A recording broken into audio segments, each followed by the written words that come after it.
Quartz Livre, Philippe Conjusti. Aujourd'hui, je converse avec Philippe Battaglia, l'auteur de La dernière tentation de Judas, paru chez La Talente. Bonjour à vous, bienvenue dans Quartz. Bonjour, merci. Quelques phrases peut-être pour résumer de quoi il en retourne, même si c'est compliqué de résumer en quelques phrases ce roman, ce thriller religieux, La dernière tentation de Judas.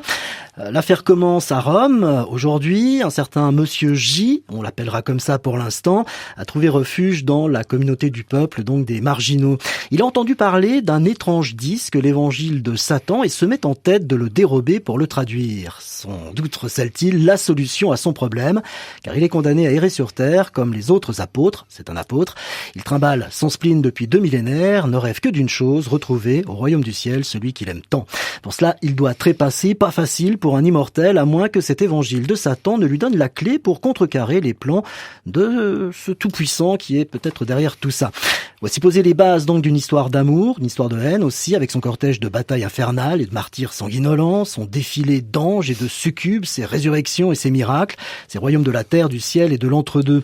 Philippe Battaglia, vous multipliez les pages, les peint dans le pif aussi, dans ce roman foisonnant qui regorge de personnages au sobriquet façon Barbouze à la Audiard. Il y a beaucoup d'autres références, on en parlera ici, on pense par exemple aux super-héros Marvel avec ses apôtres qui ont vraiment de super pouvoirs, ou même au pensionnat de Poudlard. Avant toute chose, je me disais que cette histoire-là, ça résonne, en tout cas au début, comme une petite plaisanterie, une galéjade comme ça qu'on se fait entre potes. On se dit, ah tiens, et si on revisitait un petit peu la Bible et les textes sacrés. Est-ce que c'est parti d'une plaisanterie ou... Complètement. Ouais. Comme toutes les plus belles choses, ouais. Je crois. Ouais, c'est parti d'une plaisanterie. Pour contextualiser un petit peu, moi j'habite en Valais, qui est un canton hautement catholique, parfois au sens pénal du terme. Et puis c'est vrai que j'ai baigné là-dedans, j'ai fait mon catéchisme, j'ai fait mon baptême, ma première communion, ma confirmation, etc., le grand chelem. Et ce personnage de Judas, moi, il m'a toujours intrigué. Je trouve que c'est le personnage le plus fascinant de la Bible. C'est vraiment le grand méchant. Après, en tout cas, dans le Nouveau Testament, c'est le grand méchant. Et j'ai jamais bien compris comment un type qui a suivi les enseignements du Christ pendant 3 ans en est venu à le trahir. Et puis, je me suis toujours dit que cette raison financière, elle était un petit peu légère. Alors, je me suis dit, tiens, et si cette trahison, ça avait été le fruit d'une relation qui avait mal tourné. Et puis c'est vrai qu'au début, j'avais cette idée qui m'est traînée en tête. Je travaillais sur d'autres manuscrits à l'époque que j'ai finalement pas écrit parce que cette idée elle a pris le dessus. Et j'étais parti pour écrire un livre qui aurait sans doute été beaucoup plus court si à un moment je m'étais pas dit je m'attaque quand même à quelque chose d'un petit peu délicat. Donc si je veux pas trop qu'on me tape dessus, il faut que je reprenne les bases pour être sûr de ce dont je parle. Et puis au fur et à mesure que je me suis relancé dans la Bible et j'ai agrandi tout ça avec la lecture d'évangiles apocryphes, de commentaires, d'analyses, et je me suis dit qu'il y avait beaucoup trop de choses pour que ce soit une simple blague. Et c'est comme ça qu'on a fini avec un pavé de plus de 500 pages. Ouais, mais c'est ce qui est hallucinant, justement, c'est le dosage justement entre des parties sérieuses, justement, qui reviennent sur ces écrits, et puis la plaisanterie, enfin ce qu'on peut en faire aujourd'hui, quoi. Il y a un vrai bon dosage là. Ouais, c'est tout l'exercice périlleux de l'équilibre où on veut en rire sans se moquer, en restant à la fois moderne mais pas vulgaire. Il y a tout cet équilibre qui a été fait. Ça a été un gros travail. Moi, je l'ai commencé, c'était en 2019. Ah oui. Quand j'ai commencé ce bouquin, j'étais pas marié, j'avais pas d'enfant. Il y avait du temps. Donc il y a eu pas mal de choses. J'ai travaillé 3 ans sur le manuscrit avant de l'envoyer en maison d'édition. J'ai travaillé avec une éditrice indépendante qui l'était à l'époque, Florence Schluchter, qui depuis a monté les éditions de la Veilleuse, en tout cas cofondé. Et puis donc elle avait du temps à l'époque. On a travaillé 3 ans ensemble. Ça a été envoyé à La Talente, qui a signé dans un délai extrêmement court, puisqu'en 2 semaines ils m'ont dit oui. Et puis à partir de là, on a encore travaillé 2 ans ensemble avec La Talente pour arriver au résultat d'aujourd'hui. Et c'est à la fois le même livre et à la fois quelque chose de totalement différent. Mais je pense que le rendu final est plutôt bon. Vous avez pu vous nourrir aussi, j'ai vu dans les remerciements, de certaines visites à l'abbaye de Martigny, par exemple. De Saint-Maurice, oui. De Saint-Maurice, pardon. De Saint-Maurice, oui, il y a eu des rencontres, il y a eu beaucoup de rencontres avec des dramaturges pour étoffer les personnages, avec des théologiens, bien sûr, des gens d'église, sans toujours dévoiler le but. Mais enfin, oui, parce que là où j'ai décidé de prendre des libertés, j'y vais à fond. Mais là où j'ai décidé d'être proche du matériau de base, il fallait que ce soit inattaquable. Et puis c'est vrai que j'étais assez content de moi quand j'ai rencontré l'un des derniers théologiens que j'ai vu et puis qui m'a demandé où j'avais fait théologie théologie. Donc je me suis dit, ok, on est bon. Ouais, on est pas mal. Même. Plutôt pas mal. Mais maintenant que le livre existe, est-ce que vous avez eu d'autres retours? Est-ce qu'on veut vous exorciser ou j'en sais rien? J'ai pas eu de retour, disons, malveillant. En tout cas, pas encore. Tant mieux. Puis à la fois, c'est un petit peu dommage, mais non, si je peux éviter de me prendre de me prendre des coups de poing dans la figure à chaque dédicace, ça me va aussi. Mais non, au contraire, j'ai eu des retours de théologiens et de gens d'église, de gens qui sont en train de faire des thèses en théologie et de choses comme ça, qui ont lu le bouquin et qui sont à la fois impressionnés par les références qui sont extrêmement pointues et en même temps suffisamment vulgarisées pour que celui qui n'a pas ces références-là puisse quand même prendre son pied en le lisant. Et ça, c'était vraiment le but aussi. On parlait d'équilibre tout à l'heure, il y a aussi celui-là qui est de rendre accessibles des choses qui ne le sont pas forcément si on n'a pas passé quelques années à potasser tout ça. Moi, c'est ce que je trouve très réussi parce que j'ai pas eu d'éducation religieuse et justement, j'y trouve carrément mon compte, quoi. Et j'ai même maintenant très envie de lire la Bible, quoi. Franchement. Ouais. Alors c'est pas le but premier. Non, je pense pas, mais quand même. Mais en même temps, c'est vachement intéressant. Donc oui, si ça peut pousser des gens à le faire, pourquoi pas. Moi, je suis pas croyant. Je suis même un peu l'inverse parce que je suis un apostat. J'ai écrit je leur ai écrit pour qu'ils me sortent de leur liste. Mais pour être très clair là-dessus, j'ai aucun problème avec la foi. Je pense que la foi, c'est quelque chose de très puissant, qu'on peut y mettre un petit peu ce qu'on veut dedans et que ça peut être vraiment quelque chose de bénéfique. Par contre, j'ai un sérieux problème avec les églises en tout genre et les gens qui s'autoproclament porte-parole et qui souvent derrière leur dogme cachent des choses plus ou moins recommandables, pour pas dire carrément ignobles. Cela, j'ai un gros problème. Mais la foi en elle-même, non, c'est pas un livre qui se veut forcément blasphématoire. Et en fait, à partir du moment où on accepte que Judas et Jésus avaient cette relation qu'on a brièvement abordée, mais enfin, c'est pas vraiment un secret. À partir du moment où on accepte ça, tout le reste est assez proche du dogme, je crois. Alors, il y a un côté très pop culture, effectivement, où là, vous mettez toutes vos références. Il y a un vrai plaisir jubilatoire d'un seul coup à faire de ces apôtres presque des super-héros Marvel ou Mais c'est pas presque, c'en est. J'entends, il y a, c'est les premières c'est pas les premiers super-héros parce qu'il y a eu quelques textes avant, si on pense à Gilgamesh, par exemple. Mais bon, c'était il y a 2000 ans où on avait des types qui étaient capables de ressusciter des morts, d'exorciser des démons, enfin voilà, et qui avaient des super-pouvoirs, en fait. Alors que finalement, c'était juste 12 bonhommes qui ont eu la chance d'être au bon endroit au bon moment et puis à qui Jésus a donné des pouvoirs. Et puis c'est tout, parce que sur l'humanité tout entière, il a pris ces 12-là parce qu'il les avait un peu sous la main. Et puis il a fondé ses premiers X-Men. C'est un peu ça.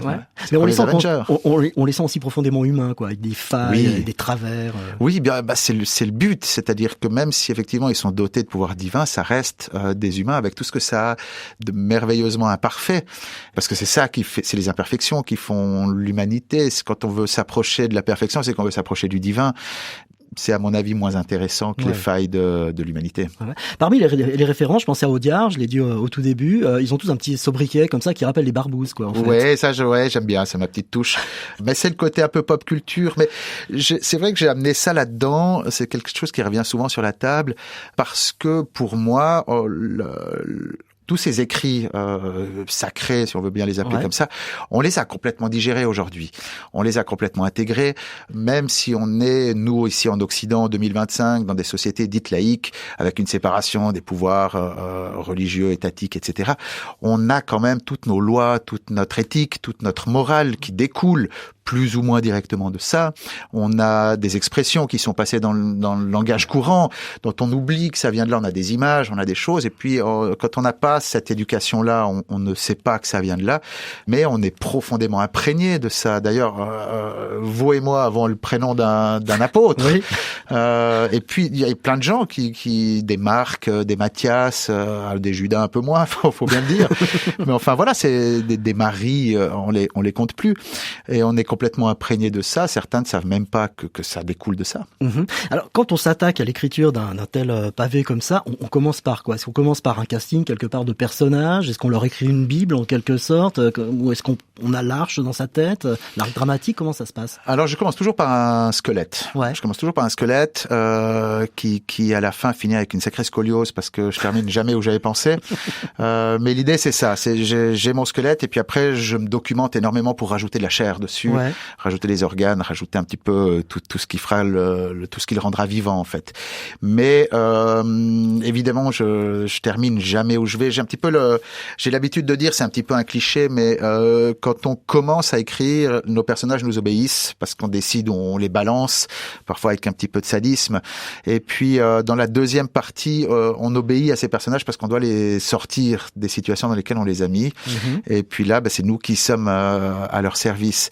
Et c'est toujours un petit peu comme ça que se construisent les récits, en tout cas ceux que j'écris, où voilà, on a une carte, une première carte, et puis on se rend compte que finalement le chemin est beaucoup plus sinueux.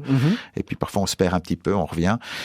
Mais c'est aussi à travers la documentation que il y a d'autres choses qui naissent, parce que tout d'un coup, quand on est dans un processus comme celui-là qui dure 5 ans, finalement tout ce qu'on consomme, parce que faire de l'art, c'est avant tout consommer de l'art. En tout cas, moi, c'est comme ça que je le définis. Tout ce qu'on consomme, on se dit, tiens, est-ce que ça a une place dans ce que je suis en train de faire? Si oui, comment, sous quelle forme? Sinon, peut-être pour autre chose. Mais enfin, voilà, on prend des choses, puis on se dit, tiens, tac, là, on va faire ça comme ça. Je veux pas trop spoiler aussi, mais je le disais, entre-temps, je suis devenu papa.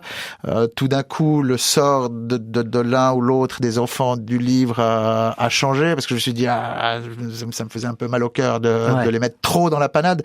Donc voilà, il y a des choses qui évoluent comme ça en même temps que nous, on évolue sur une période comme celle-là. Ouais. Mais quand on définit des personnages, en tout cas moi quand je les lis, j'ai des images qui me viennent. Par exemple, juste pour en prendre un, Marie, qui est là, qui est très présente, je voyais une Alice Sapritch. Marie-Madeleine, donc. Je voyais une Alice Sapritch, parce qu'elle clope comme ça, etc.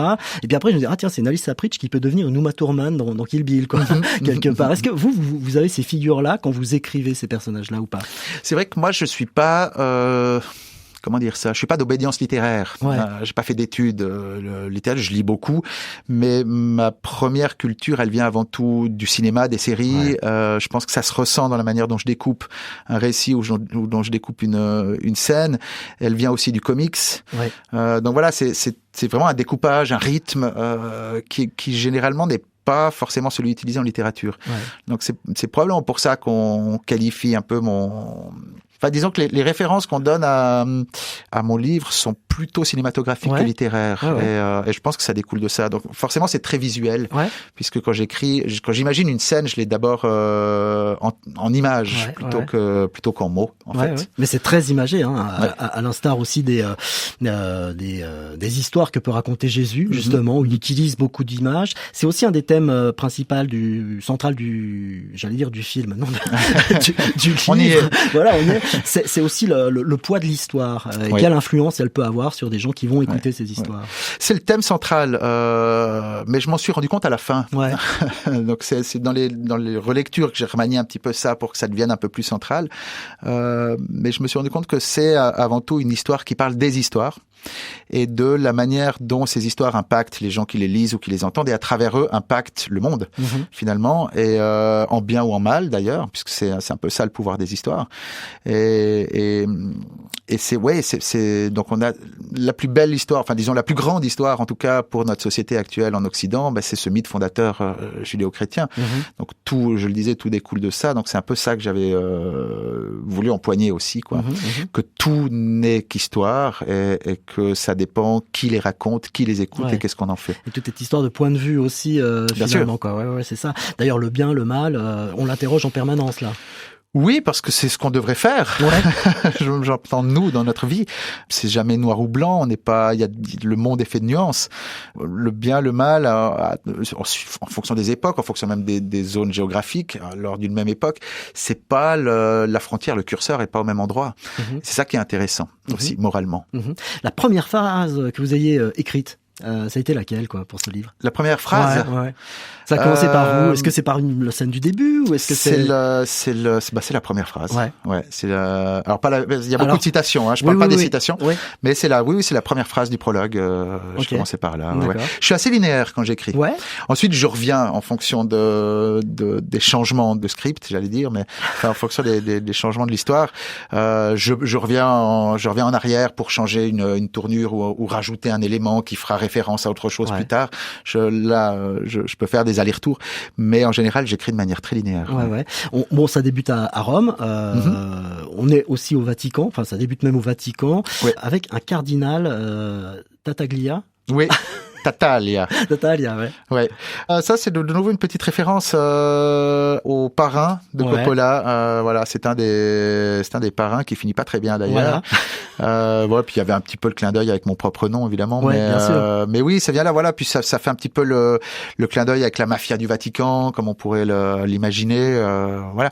Le livre est bourré on dit ça aujourd'hui, des Easter eggs, mais voilà, des petits clins d'œil ou des petites références. Il y en a pas mal. Et ça m'amuse beaucoup. Bah oui, c'est amusant. Puis pour nous aussi de les repérer quand on les repère. Celui qui les a, tant mieux. Celui qui les a pas, ça n'empêche pas de lire. Ouais, tout à fait. Mais très vite aussi, on fait connaissance avec le peuple de la rue. Là aussi, on sent que vous avez une sympathie particulière pour les marginaux, la manière de les décrire, etc. Ouais, j'ai une tendresse pour les restes de la colère de Dieu. J'aime beaucoup cette expression. Mais oui, évidemment, c'est des personnages déjà beaucoup plus intéressants à écrire. Et puis, c'est des personnages très intéressants à rencontrer aussi. Moi, j'ai vécu à Monté, qui est doté de... Quand je résume ma ville, je dis toujours qu'elle se résume en 3 choses: des bars, des usines, un hôpital psychiatrique. Voilà, c'est pas tout faux. Il n'y a pas que ça, évidemment, c'est pas tout faux. Mais ça crée un petit cosmos un peu particulier. Surtout que les gens qui viennent à l'hôpital psychiatrique, c'est un hôpital psychiatrique qui est porte ouverte, donc c'est des gens qui se baladent. Et puis quand ils en sortent, ils prennent un logement social, puis ils restent là. Donc il y a une petite faune qui est là, que moi j'aime beaucoup. Mais oui, j'ai beaucoup de tendresse pour ces gens-là. Il y a quelques passages assez gore. Là, on est plus du côté de Tarantino. Je pense à certains martyrs qui sont décrits. Est-ce que là, vous êtes inspiré de choses que vous avez lues? Vous avez poussé le curseur ou Les martyrs que je décris dans le bouquin sont les vrais martyrs. En tout cas, les vrais. J'entends les martyrs officiels. Ce sont les martyrs officiels. Alors évidemment, qu'ils sont pas décrits comme ça dans la Bible, parce que la Bible est remplie de choses, mais c'est très mal écrit. C'est extrêmement mal écrit, la Bible, parce que c'était fait pour être compris par tout le monde. Donc il y a beaucoup de répétitions, il y a c'est très simple. Mais par contre, c'est sanglant, c'est violent, c'est ça qui me fascine un petit peu avec ces histoires religieuses, c'est que finalement la Bible, c'est un livre rempli de guerre, de crimes, d'inceste, de zoophilie, de torture. Et puis c'est un livre qu'on lit aux enfants le dimanche au catéchisme. Donc moi je trouve ça super. Mais en même temps, j'ai pas l'impression que mon livre soit plus violent que la Bible elle-même. Alors ces passages-là détonnent, puisque le livre est beaucoup plus, pas trop me jeter des fleurs, mais enfin beaucoup plus fin que ça. En tout cas plus tranquille. Et puis tout d'un coup, il y a ces espèces de fulgurances, mais qui sont finalement pas plus violentes que ce que l'Église a fait. Il y a les martyrs, il y a un moment, il y a l'Inquisition qui débarque. C'est ça. J'allais parler de l'inquisiteur Hernandez. Là, ce qu'il fait, franchement. Là, je me suis un peu fait plaisir. La torture, vraiment. Quand on lit ça, on dit waouh, quand même. Je crois que j'avais repéré la page là, tiens. C'est le début de cette page 208. Vous voulez en lire quelques phrases, non? Oula, je sais pas si je suis mon meilleur lecteur. Au tout début. Où est-ce qu'on est ici? Des pinces dentelées étaient accrochées à ses tétons et à ses organes génitaux. De son anus dépassait une tige de métal que le pape, qui n'était pas étranger au triste destin du roi Édouard II, assassiné en raison de son homosexualité, avait chauffé à blanc. Ça, c'est une vraie anecdote historique. Le pape avait été assassiné avec une tige chauffée à blanc qu'ils avaient insérée dans son anus pour que l'hémorragie interne soit invisible aux médecins. Carrément. Et c'est comme ça qu'il était mort. Je poursuis. Son ventre, ouvert en plusieurs endroits, tel une toile d'araignée, retenait avec fragilité ses intestins. Une dernière pince, semblable aux autres, lui tenait la langue hors de la bouche, d'où s'écoulait salive et sang. Au sol, ses dents étaient méticuleusement alignées, des plus petites aux plus grandes, comme une collection de pierres précieuses. Seul un esprit profondément sadique avait pu infliger tout cela à un homme en prenant soin de le garder en vie. Et quel genre d'esprit peut écrire ça, alors? Bon, ça c'est peut-être aussi une petite référence à la maison d'édition que j'ai la chance de diriger, que j'ai cofondé, Le Gore des Alpes, où là aussi on se fait plaisir de manière parfois un peu plus gratuite. Mais oui, voilà, c'est des choses que j'ai rajoutées. Mais j'imagine que quand on lit des rapports de la vraie Inquisition, de celle qui a effectivement agi, on n'est pas très loin de ça. Quand on voit les instruments de torture qui ont traversé le temps, ça devait être sale. Ça devait être très très sale. Et comme le rappelle l'inquisiteur, une torture réussie, c'est une torture qui dure. C'est une torture qui Donc dure. Là, il fait durer vraiment le plaisir pour lui. C'est d'autant plus facile que le personnage qu'il torture, on va peut-être pas donner le nom, mais est quelqu'un de difficile à faire mourir. Oui. Vraiment. Il y a un côté aussi un peu féministe dans le livre. Là, c'est une manière de moderniser réellement tout ça, quoi. Pas vraiment. Ah bon? Pas vraiment, parce que c'est quelque chose que j'ai découvert dans les commentaires et analyses de textes que j'ai pu lire. Jésus, finalement, était assez précurseur en termes de féminisme. Alors évidemment, il faut remettre ça dans le contexte, il y a 2000 ans. Mais par exemple, quand Jésus interdit le divorce, il vient en aide aux femmes, parce que seuls les hommes avaient le droit de divorcer.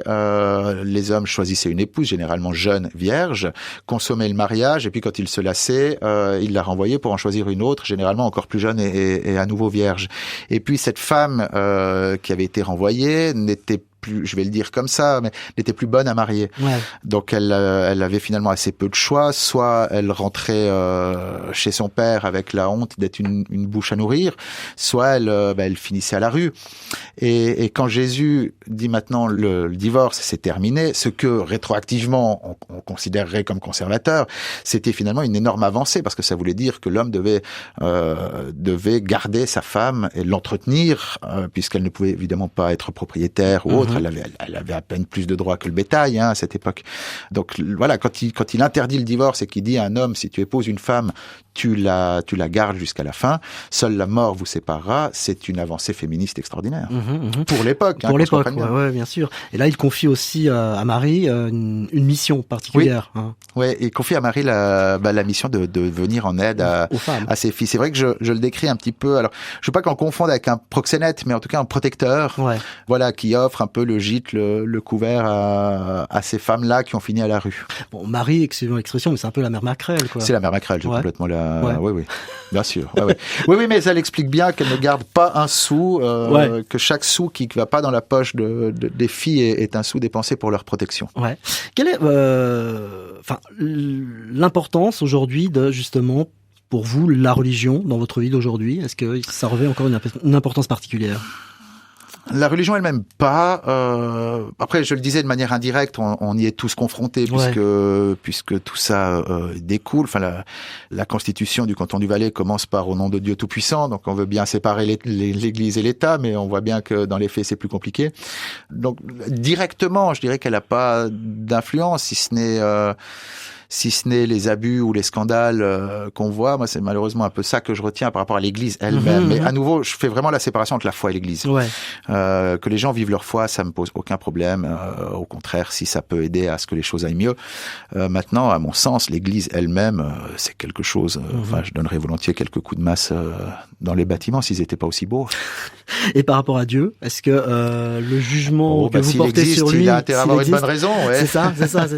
Ouais, non, c'est toute la question du libre arbitre que j'aborde aussi dans le bouquin, c'est-à-dire que finalement Dieu nous impose des règles tout en nous demandant de faire le contraire, et puis il est tordu, et puis nous laisse nous débrouiller là-dedans en disant non mais c'est à vous de faire vos choix, c'est le libre arbitre. Ouais, mais enfin mec, les règles du jeu sont faussées, quoi. Il y a un truc qui joue pas. Donc non, moi Dieu aujourd'hui, ça n'a pas d'impact sur moi, non. En tout cas, pas directement, bien sûr. Est-ce que ce livre-là, à votre avis, pourrait devenir justement un film ou une série? Oh, ce serait super. Ouais. Ce serait super, oui. Pour être honnête, un soir avec ma femme, on avait bu 2-3 verres, on s'était amusé à en faire le casting. C'est vrai. Ouais. Alors j'ai plus les noms là maintenant parce que j'ai menti, on avait bu plus qu'un ou 2 verres. Mais c'est vrai on s'était amusé à faire le casting. Mais je pense que oui, ça pourrait être de nouveau par le découpage, par la manière dont ça a été pensé et imaginé. Je pense que ça pourrait être adapté assez facilement. Est-ce que ça ferait un bon film? Ça, c'est pas à moi de le dire, mais je pense que ça pourrait être adapté facilement. Par rapport au découpage, on a 3 livres en fait. C'est en 3 actes. Ça, c'était quelque chose qui vous est venu naturellement. Vous saviez que vous alliez faire 3 actes? Je l'ai pensé comme une trilogie. Ça a été une décision avec l'éditeur de le publier en un seul. Mais il a été pensé comme une trilogie. Alors évidemment, à partir du moment où on a décidé de le réunir, il y a beaucoup de choses qui ont sauté parce qu'il y avait des redondances et puis il y a des choses qui ont été remaniées. Mais ça a toujours été pensé comme ça. Il y a pas mal de citations aussi, diverses et variées. Il y a un plaisir là particulier avoir ces citations à chaque début de chapitre. Ouais. Ouais. C'est des citations, alors peut-être pour les gens qui nous écoutent, c'est des citations qui mêlent à la fois des citations bibliques, et d'autres, des citations venues d'apocryphes, donc hors canonique, et puis des citations de dessins animés, de films, de musique, de pop culture. Vous tapez tous azimuts, quoi. Oui, mais il y a un ordre, hein. Il y a pas, c'est évidemment déjà pas choisi au hasard. Ouais, bien sûr. Et puis en fonction des livres, la quantité de l'un ou de l'autre change. Mais voilà, c'était une manière aussi de remettre ça dans un contexte en disant que finalement tout ça c'est que de la pop culture. Ouais, c'est que de la pop culture, comme la Bible. Comme la Bible. Exactement. Ouais. Bien, je vous remercie. On va finir là-dessus. Parfait. Bravo en tout cas pour ce roman. Merci pour cet entretien. Je rappelle le titre, La dernière tentation de Judas, paru chez La Talente. Merci Philippe. Avec plaisir. Merci à vous.